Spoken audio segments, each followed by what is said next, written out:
আমরা তো অজু ভঙ্গের ও নামাজ ভঙ্গের কারণ জানি, তবে ইমান ভঙ্গের কারণ জানি না। সুতরাং কিভাবে ইমান ভঙ্গের কারণগুলো জানতে পারবো? এটা খুব দরকারি কথা যে আমরা নামাজ ভঙ্গের কারণ জানি, অজু ভঙ্গের কারণ জানি, রোজা ভঙ্গের কারণ জানি, কিন্তু ইমান ভঙ্গের কারণ জানি না। ইমান কি ভাঙে না ভাঙে না? ভাঙে। তো ভাঙলে এবার ইমান ভঙ্গের কারণগুলো বলতে পারবেন এরকম মানুষ কয়জন আছেন? হাত তোলেন। একজনও উঠার নেই। অজু ভঙ্গের কারণ জানেন যারা, তারা হাত তোলেন। সবাই জানেন, মাশাআল্লাহ। তাহলে অজু ভঙ্গের কারণ জানেন, নামাজ ভঙ্গের কারণ জানেন। অজু ভাঙলে, নামাজ ভাঙলে সেটা বড় বিষয় না ইমান ভাঙলে সেটা বড় বিষয়? ইমান ভাঙলে সেটা বড় বিষয় না? ইমান কিসে ভাঙে আপনি যদি না জানেন তাহলে জোড়া লাগাবেন কেমনে? ভাঙলে আবার সেটা আবার নবায়ন করবেন, রিপেয়ার করবেন কিভাবে? রিপেয়ার যদি না করতে পারেন, আপনার বয়স ৮০-৯০ চলে গেছে, ইমান কতবার ভেঙে বসে আছে আপনি জানেনও না, জোড়া লাগান নাই, তাহলে তো আপনি বেঈমান হয়ে দুনিয়া থেকে যাচ্ছেন। ডেঞ্জারাস না বিষয়টা? এই যে ইমান ভঙ্গের কারণগুলো সম্পর্কে জানা দরকার আছে না নাই? আমি এক নজরে সংক্ষেপে বলে দিচ্ছি। ইমান ভঙ্গের কারণগুলোকে ওলামায়ে কেরাম নানাভাবে ব্যাখ্যা করেছেন। মৌলিক কারণ খুবই কম। এর ভিতরে প্রসিদ্ধ একটা ব্যাখ্যা হলো যে ইমান ভঙ্গের 10টি কারণ আছে। এই 10টি কারণের ভিতরে সর্বপ্রথম কারণ হলো শিরকে আকবর করা, আল্লাহর সঙ্গে কাউকে শরীক সাব্যস্ত করা।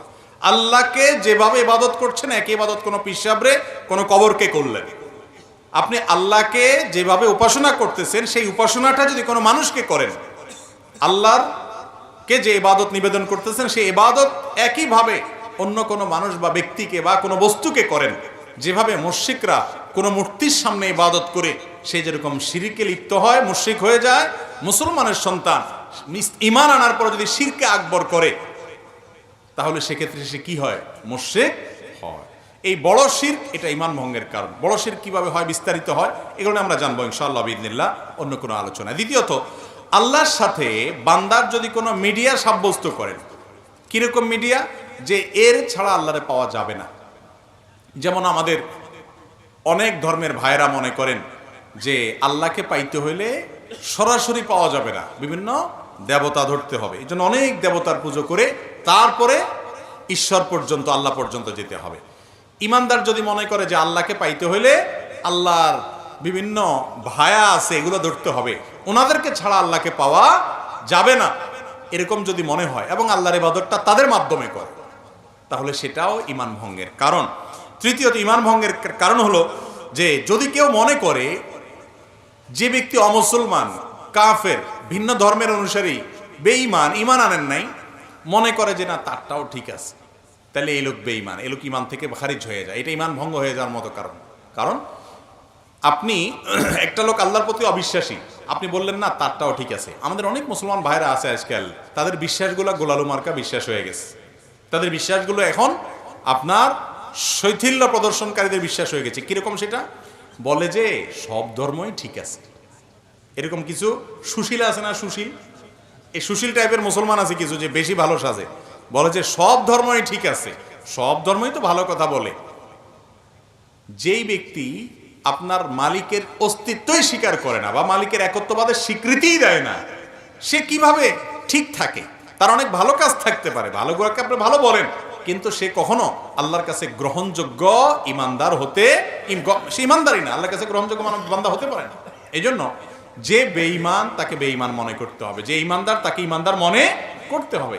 তার সাথে আপনাকে মারামারি করতে কেউ বলে নেই, তারটা সে করুক, বাধাও দিতে বলে নেই, তারটা সে করুক, কিন্তু আপনার মনে রাখতে হবে এটা ইসলাম, এটা কুফর, এটা ঈমান, এটা বেঈমান, স্পষ্ট থাকতে হবে। আপনি যদি গোলালের মতো সব পাকায় ফেলান, এটা কিন্তু ঈমান ভঙ্গের কারণ হতে পারে। 4 নম্বর হলো, যদি কেউ মনে করে নবী করিম সাল্লাল্লাহু আলাইহি ওয়াসাল্লামের আদর্শের বাইরে অন্য কোনো আদর্শ আরো উত্তম আছে, বেটার আছে, এটা ঈমান ভঙ্গের কারণ হতে পারে। 5 নম্বর হলো, যদি কেউ নবী করিম সাল্লাল্লাহু আলাইহি ওয়াসাল্লাম যত বিধিবিধান নিয়ে আসছেন এর কোনোটাকে অস্বীকার করে, অপছন্দ করে, ঘৃণা করে, না এটা আমার ভালো লাগে না, ইসলামের সব ভালো লাগে, এই যে মেয়েদেরকে আল্লাহ তাআলা ছেলেদের অর্ধেক দিতে বলেছে এটা আমার ভালো লাগে না, আছে না কিছু সুশীল এরকম বলে। আরে ভাই, তোমার ভালো লাগাতে না লাগাতে কি আসে যায়? তুমি কি বুঝবে আল্লাহ কেন অর্ধেক দিয়েছেন? মেয়েরে আল্লাহ খরচের কোনো আইটেম দেয় নাই, আবার অর্ধেক দিয়েছেন কোত্থেকে? বাপের সম্পদ থেকে, মায়ের সম্পদ থেকে, আবার স্বামীর সম্পদ থেকেও ভাগ পাবে, সন্তান থেকেও ভাগ পাবে, মহর তো পাবেই, খরচ কিন্তু 1 টাকাও নেই। আর ছেলের খরচ সব জায়গায় আছে, শ্বশুর বাড়িতে গেলে মিষ্টি পোলটাটাও তার নিতে হয়, বাহর বাড়িতে গেলে ফলের প্যাকেটটাও তার কিনতে হয়, বইয়ের খানার টাকাও দিতে হয়, নিজেরটা তো দেওয়া লাগেই। তারপরে বলা হয়েছে তার 2 টাকা। আর মেয়েরে বলছে তুমি কাউকে খাওয়াইতে হবে না, মিষ্টি কোনোটার বিল তোমার দিতে হবে না, তোমার নিজেরটাও তোমার খরচ করা লাগবে না, স্বামী দিবে, তুমি শুধু তাকায় থাকবা আর অর্ডার দিবা বসে বসে। এরপর তোমাকে 1 টাকা দিলাম। বেশি দেওয়া হয়েছে না কম দেওয়া হয়েছে? কিছু ভাই আছেন যাদের মাথায় বুদ্ধি শুদ্ধি এত কম, এরা হিসাব নিকাশ বুঝে না, অঙ্ক বুঝে না, বলে যে ইসলাম মেয়েদেরকে ঠকাইছে, আমার এটা ভালো লাগে না। আপনার বুঝে আসুক আর না আসুক, আল্লাহ তাআলা যা বলেছেন ওর ভিতরেই কল্যাণ আছে, আপনি হয়তো বুঝেন না। আপনি মানুষ হয়ে, সৃষ্টি হয়ে আল্লাহর সব নির্দেশের রহস্য কিভাবে বুঝবেন? তো এই জন্য যদি কেউ আল্লাহর কোনো নির্দেশকে, রাসূল সাল্লাল্লাহু আলাইহি ওয়াসাল্লামের কোনো বিধানকে অপছন্দ করে, ঘৃণা করে, এর ফলে ঈমান চলে যায়। আরেকটা হলো শরীয়তের কোনো বিষয়ে যদি কেউ বিদ্রূপ করে, ঠাট্টা করে, তামাশা করে, আছে না অনেকে দুষ্টামি করে ব্যঙ্গ করে, দায় নিয়ে ব্যঙ্গ করে, জিনিসটা সুন্নত হতে পারে, কিন্তু সুন্নত নিয়ে আপনি ঠাট্টা করলেন, রাসূল করেছে, বিদ্রূপ করলেন, তাহলে সাথে সাথে কি হয়ে যাবে? ঈমান হারা হয়ে যাবে। এটা ঈমান ভঙ্গের কারণ। ঈমান ভঙ্গের আরেকটা কারণ হলো ইসলামের শত্রু যারা, তাদেরকে যারা প্রত্যক্ষ মদদ দেয়, সহযোগিতা করে ইসলামের শত্রুতা করার জন্য, এরা মুনাফিক, এর ফলে ঈমান ভঙ্গ হয়।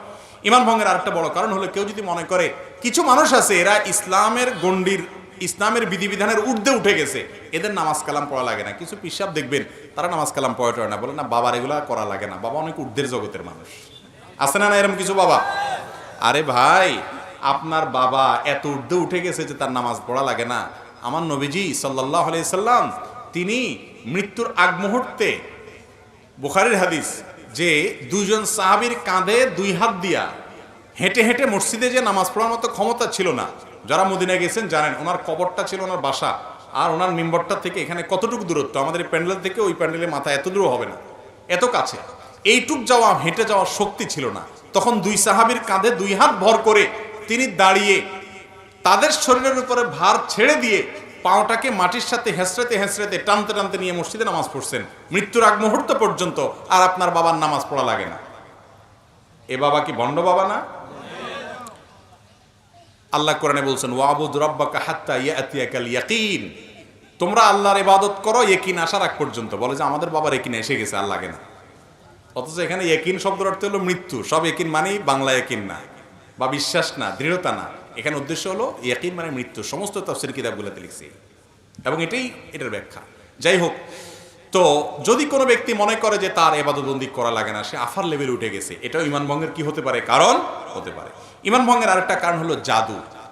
জাদুকে যদি কেউ হালাল মনে করে, জাদুতে লিপ্ত হয়, জাদু বলতে ব্ল্যাক ম্যাজিক যেটাকে বলা হয়, কুফরি কালাম, এর মাধ্যমে মানুষের ক্ষতি করা হয়, আছে না নাই অনেকগুলো, এটাও ঈমান ভঙ্গের কারণ। এবং ঈমান ভঙ্গের আরেকটা কারণ হলো দ্বীনের ব্যাপারে একেবারে আপনার বেখেয়াল, একেবারে বেখবর। কিরকম বেখবর? ধরেন আপনার কখনো সে নামাজ পড়ে না, কখনো দিনের কোনো বিষয় নেই, নামকা আসতে শুধু মুসলমান, আর ইসলামের কোনো কিচ্ছুতে তার মধ্যে নাই, তাহলে এই ব্যক্তিকে মুসলমান বলার কারণ থাকতে পারে না, কারণ ইসলামের কোনো কিছুই তার মধ্যে দেখা যায় না। আল্লাহ তাআলা আমাদেরকে ঈমান ভঙ্গের কারণগুলো থেকে হেফাজত থাকার তৌফিক দান।